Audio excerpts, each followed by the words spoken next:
제가 이번에 가지고 온 종목은 HMM을 가지고 왔습니다.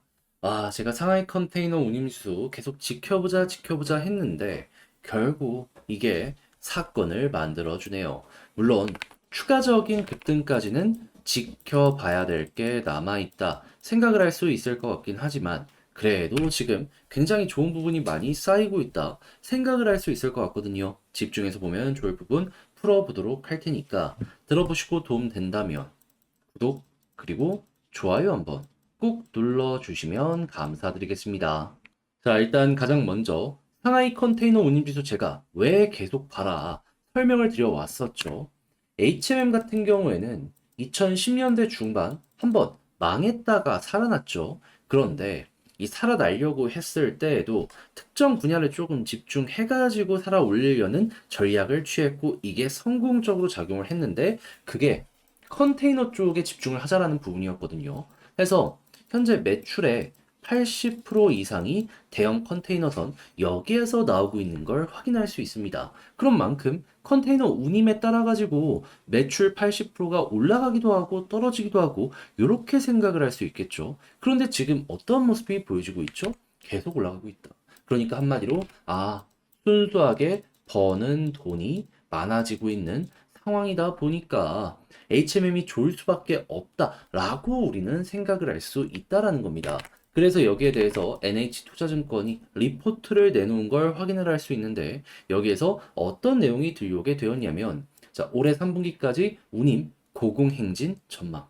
그러니까 이 돈 버는 시간이 3월까지 이어지게 될 가능성이 상당히 높다라고 이야기를 하는 건데 자, 어떤 얘기가 추가적으로 있는지를 살펴보도록 하면은 현재 홍해 이슈, 그리고 미국, 유럽 등 재고 보충 수요, 그리고 선속 제한과 일부 항구적 적체 등 운항 비율성 등 세 가지가 계속해서 보여지고 있다 보니까는 그래서 스파두님 추가로 상승한 데 이어서 5월부터는 계약 운임 인상이 예정되고 있다라고 하는데 근데 요거 말고 여기에 대해서 조금 더 우리가 높게 평가해야 될 필요가 있는 게 뭐냐 하면 1년 계약해요.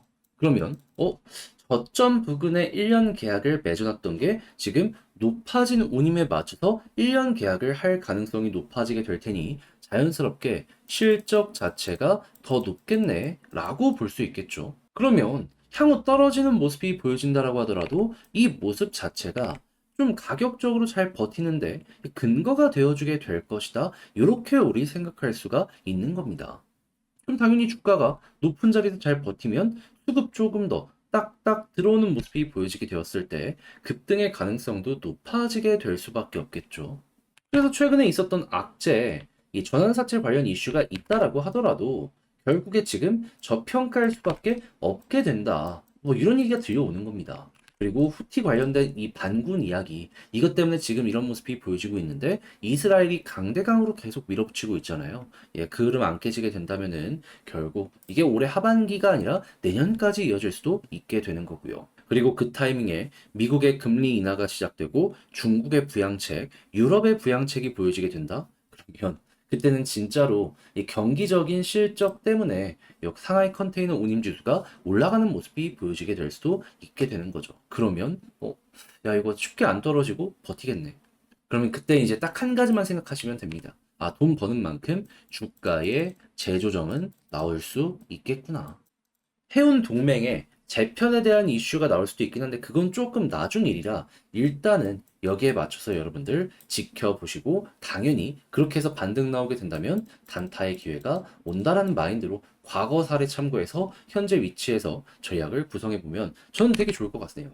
자, 이렇게 해서 일단 현재 나오는 뉴스들은 이런 상황이다라는 걸 설명을 드렸는데 현재 위치에서 수급과 차트를 한번 살펴보도록 하면은 일단 수급 같은 경우에 제가 계속 강조드리는 게 외국인 쪽이죠. 근데 저번에 이 바닥 짚을 때 외국인이 빨간불 조금이나 들어오더니 오늘 외국인 기관 둘 다 매수하니까 급등이 한번 나왔습니다.